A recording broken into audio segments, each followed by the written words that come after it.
이 시간에 오늘 우리에게 주신 하나님의 말씀 함께 나누겠습니다. 오늘 함께 나눌 하나님의 말씀은 창세기 39장 1절에서 5절까지의 말씀입니다. 우리 함께 합독하겠습니다. 요셉이 이끌려 애굽에 내려가매 바로의 신하 친위 대장 애굽 사람 보디발이 그를 그리로 데려간 이스마엘 사람의 손에서 요셉을 산이라.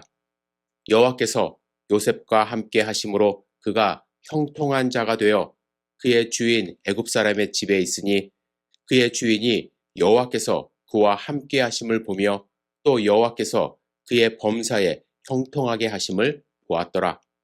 요셉이 그의 주인에게 은혜를 입어 섬김에 그가 요셉을 가정 총무로 삼고 자기의 소유를 다 그의 손에 위탁하니 그가 요셉에게 자기의 집과 그의 모든 소유물을 주관하게 한 때부터 여호와께서 요셉을 위하여 그 애굽 사람의 집에 복을 내리심으로 여호와의 복이 그의 집과 밭에 있는 모든 소유에 미친지라. 아멘. 오늘 우리에게 주신 하나님의 음성을 사모하면서 잠시 기도드리겠습니다.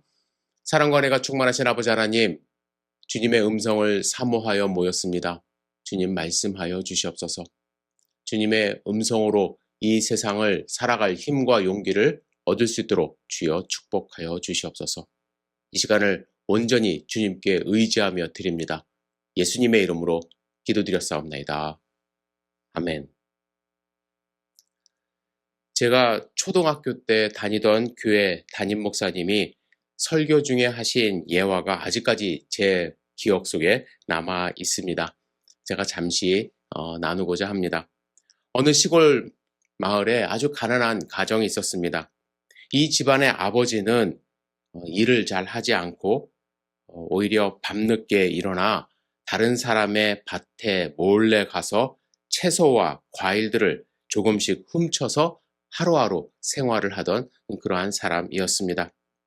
그때마다 아버지는 그의 아들을 데리고 가서 망을 보게 했는데 처음에는 이 아들이 별 생각 없이 무서운 아버지가 시키니까 그런 일을 따라갔습니다. 그런데 친구를 따라 교회를 다니며 상황이 조금 변하기 시작했습니다.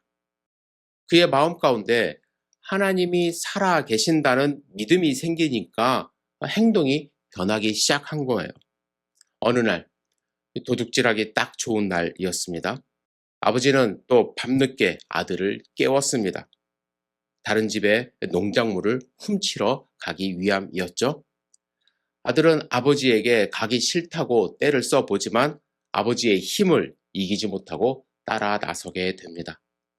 아들은 너무나도 찔렸어요. 과거에는 찔림 없이 아버지가 시키는 대로 했지만 하나님을 믿는 믿음이 생긴 이후에는 하나님이 지금도 나를 보고 계신다는 생각으로 도저히 아버지의 일을 도울 수가 없었습니다.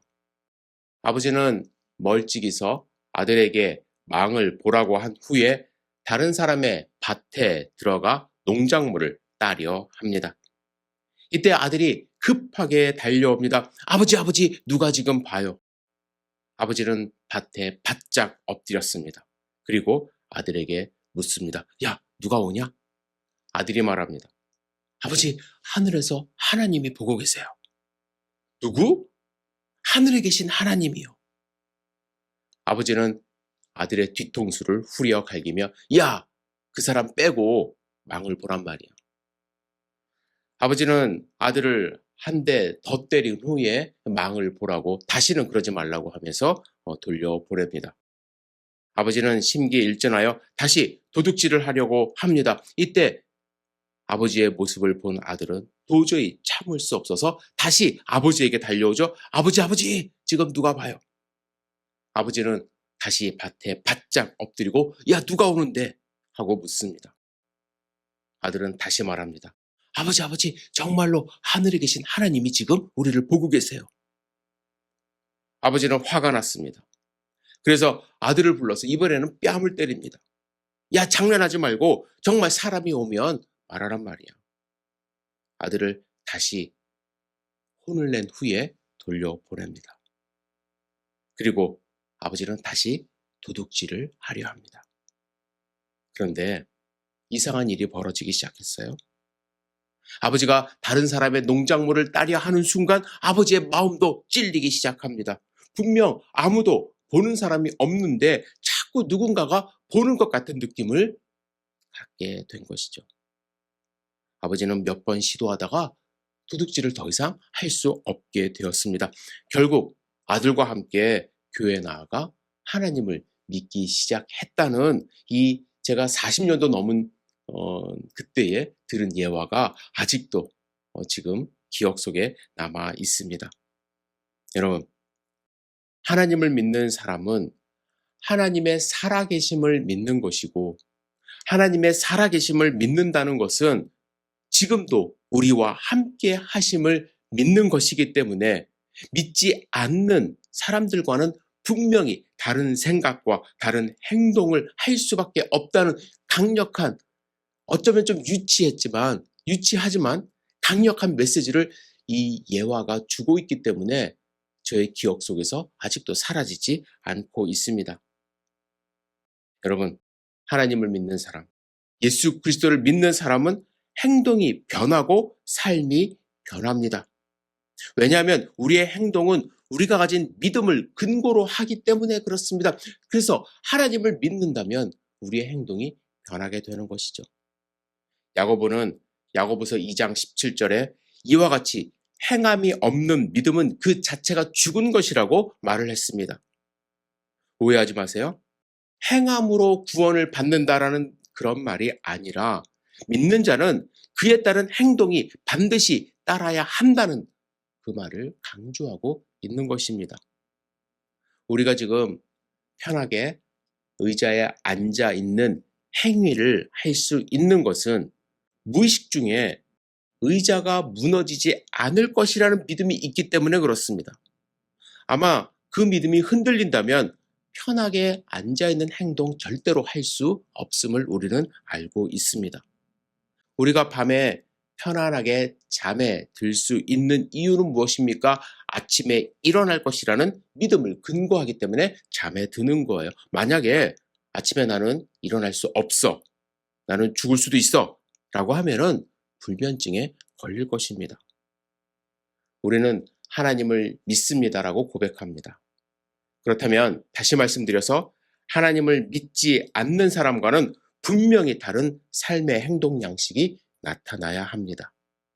의자를 안전하지 않다고 생각하는 사람과 의자를 안전하다고 생각하는 사람이 같은 의자에 앉아서 다른 행동 양식을 보이는 것처럼 말이죠. 그렇다면 하나님을 믿는 사람의 삶의 모습, 행동은 어떻게 나타나야 할까요?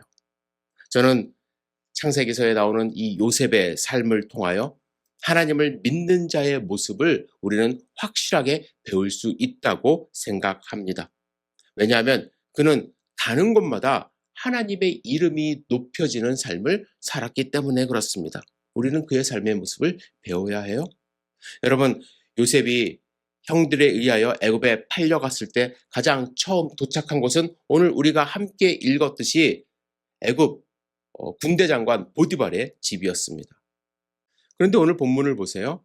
이 군대 장관이 은 20에 팔려온 요셉의 행동을 보았을 때 뭐라고 고백합니까? 하나님이 그와 함께 하심을 보았다, 이런 이야기를 하죠. 3절 읽겠습니다. 그의 주인이 여호와께서 그와 함께 하심을 보며 또 여호와께서 그의 범사에 형통하게 하심을 보았다 기록하고 있습니다.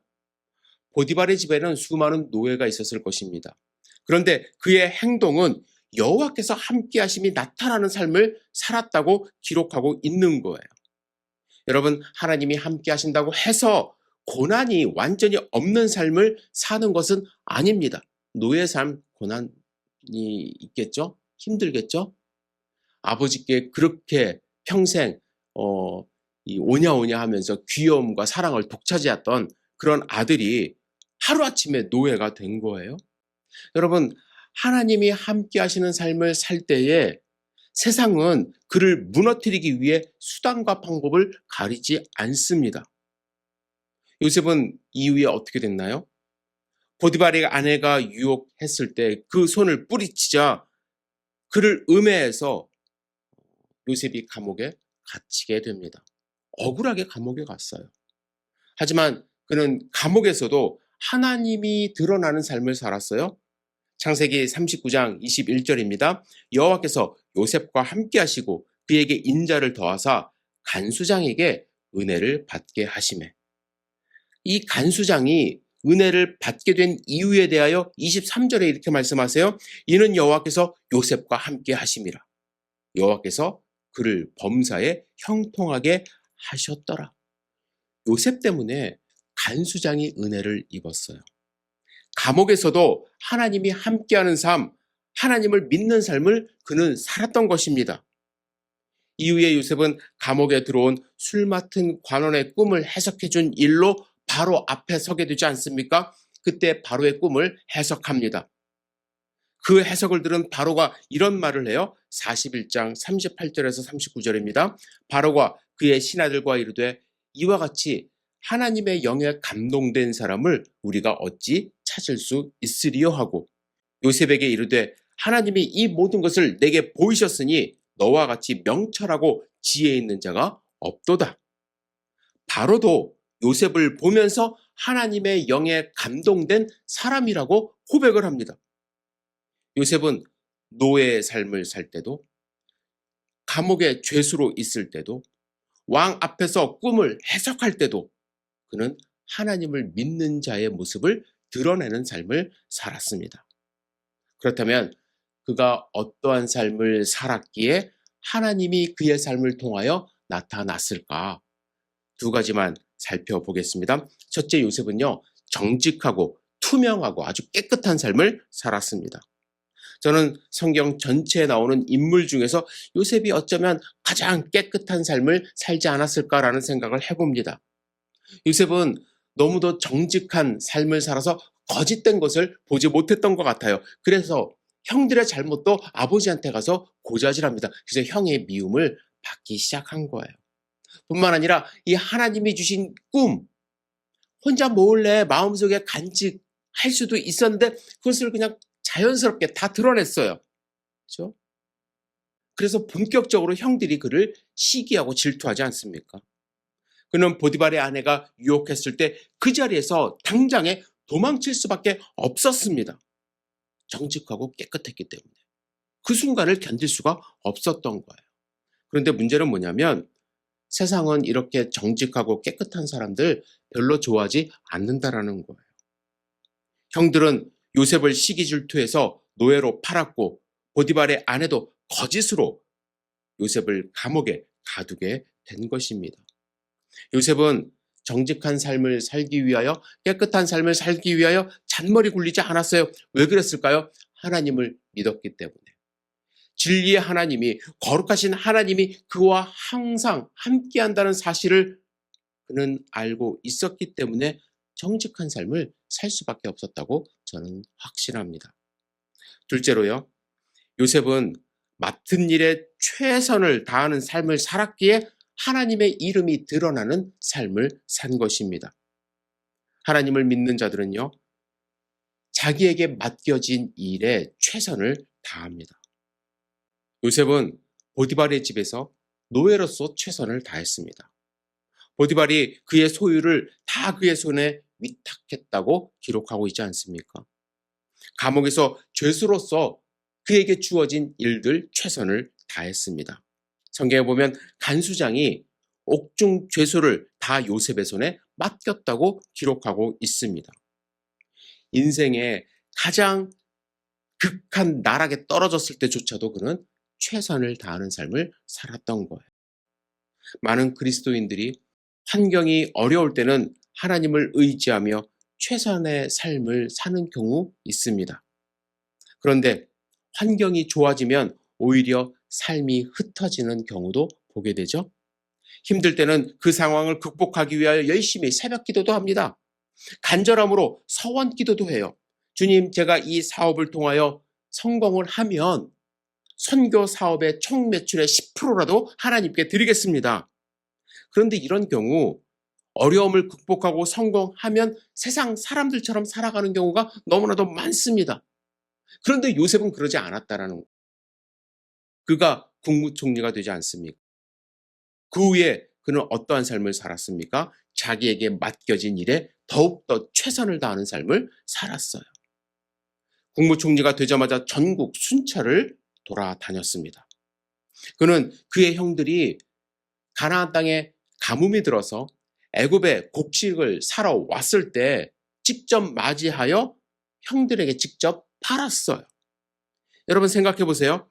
이 큰 나라의 국무총리가 일일이 외국에서 온 장사꾼들을 상대할 수 있는 것이 가능했을까요? 지금 꿈도 꾸지 못하는 일 아닙니까? 저기 5급이나 6급, 7급 공무원들이 외국에서 온 사람들 상대하겠죠. 국무총리는 보이지도 않을 거예요. 그런데 이 일은 요셉에게 맡겨진 일이기 때문에 남에게 넘기지 않고 스스로 이 모든 일 처리를 하며 그는 살았습니다. 여러분, 하나님은 우리에게 완벽한 일 처리를 요구하지 않으세요. 완벽주의를 요구하는 것은 아닙니다. 그러나 하나님은 우리에게 맡겨진 사명, 우리에게 주어진 일에 대하여 최선을 다하는 삶을 살기를 원하십니다. 그때 하나님의 이름이 드러나고 하나님께 영광 돌리는 삶을 살 수 있는 것이죠. 그렇다면 여러분, 우리는 어떻게 하나님을 믿는 믿음으로 깨끗하고 정직한 삶, 그리고 하나님을 믿는 믿음으로 최선을 다하는 삶을 살 수 있을까? 그냥 무조건 하나님만 믿는다고 해서 이러한 삶을 사는 것은 아닐 텐데 말이죠. 저는 우리의 삶에서 적용해야 할 두 가지 원리를 말씀드리고자 합니다. 첫째, 단순함의 원리를 기억하십시오. 우리의 삶은 좀 단순해질 필요가 있습니다. 리처드 포스터는요, 오늘날 절박한 질문은 하나님이 계시는가가 아니라 하나님은 어떤 존재인가? 라는 말을 했어요.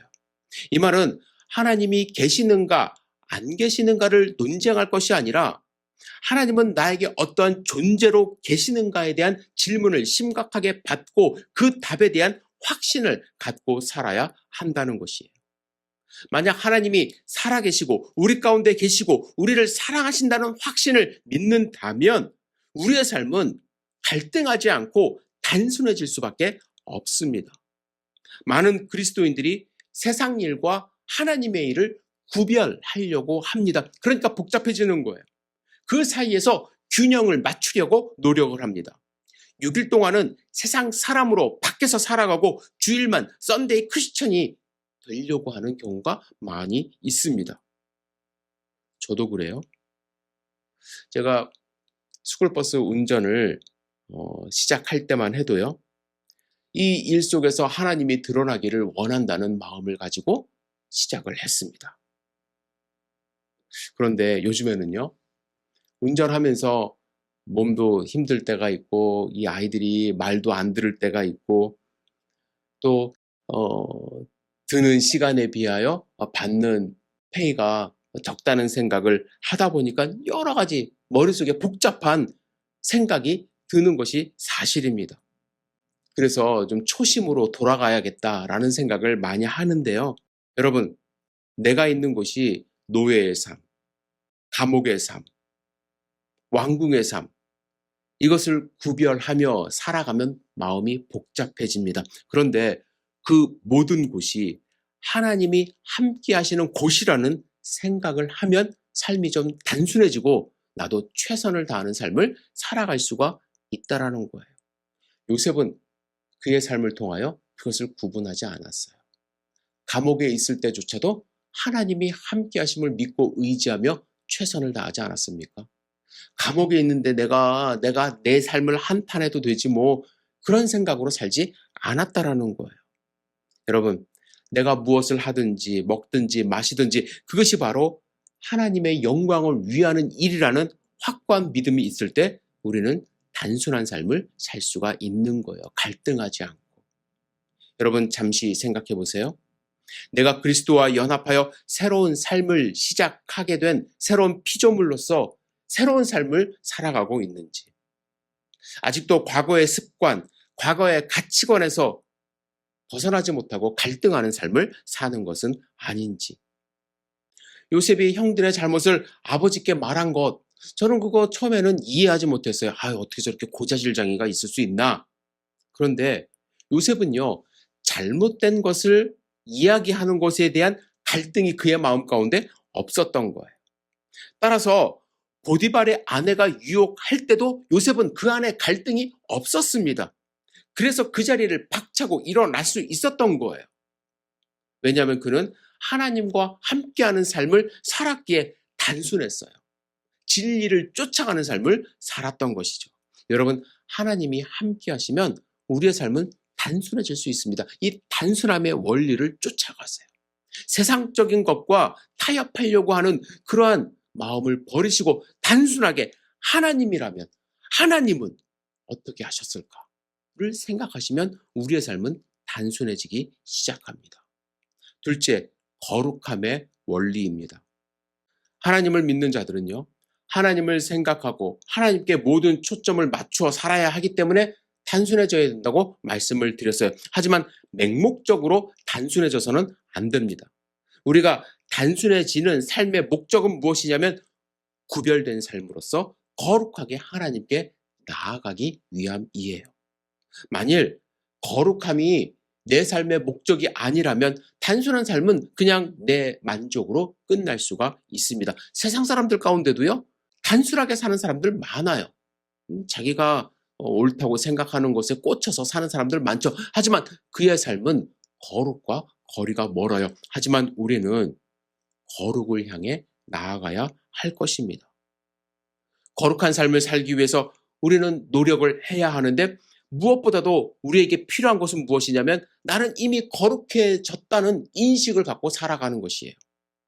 고린도전서 1장 2절에 보시면 고린도에 있는 하나님의 교회 곧 그리스도 예수 안에서 거룩하여지고 성도라 부르심을 받는 자들과 또 각처에서 우리 주 곧 그들과 우리의 주 되신 예수 그리스도의 이름을 부르는 모든 자들에게 바울은 이런 사람들에게 편지를 썼어요. 그런데 뭐라고 썼어요? 고린도 교회 성도들은 이미 거룩하여지고라고 썼어요.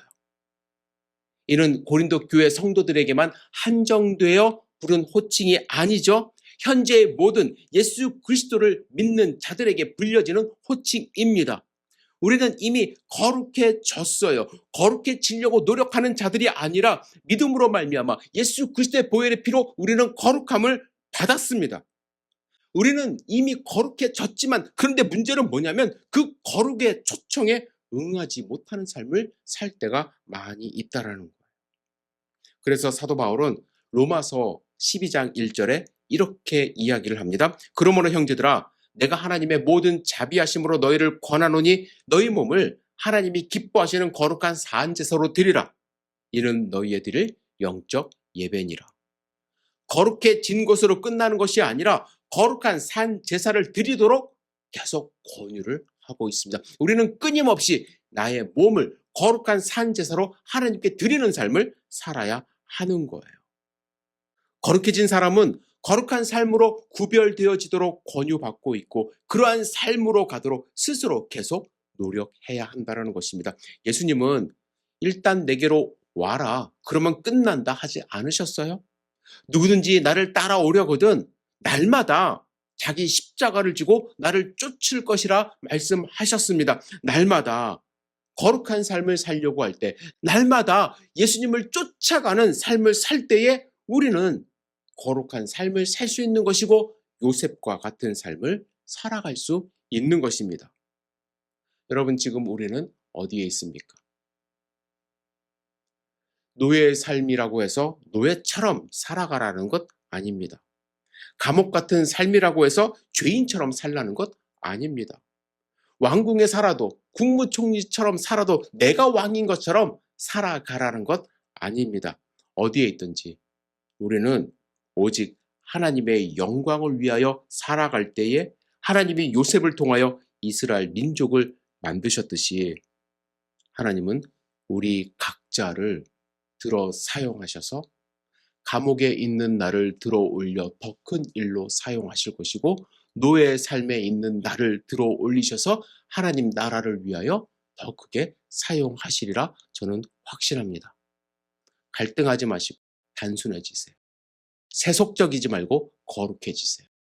그렇다면 하나님은 우리를 통하여 하나님의 크신 역사를 이루실 것이라 저는 확실합니다. 기도하겠습니다. 전능하신 주님, 우리의 삶을 지키고 보호하여 주시옵소서. 세속적인 삶을 살아가지 않도록 인도하여 주시고 오직 하나님만 바라보며 거룩한 삶으로 하루하루 주님께 나아갈 수 있도록 인도하여 주시옵소서. 우리가 어디에 있든지 그 환경을, 내 상황을 탓할 것이 아니라 그 속에서 하나님의 영광을 위하여 살아갈 수 있도록 인도하여 주시옵소서. 예수님의 이름으로 기도드렸사옵나이다. 아멘.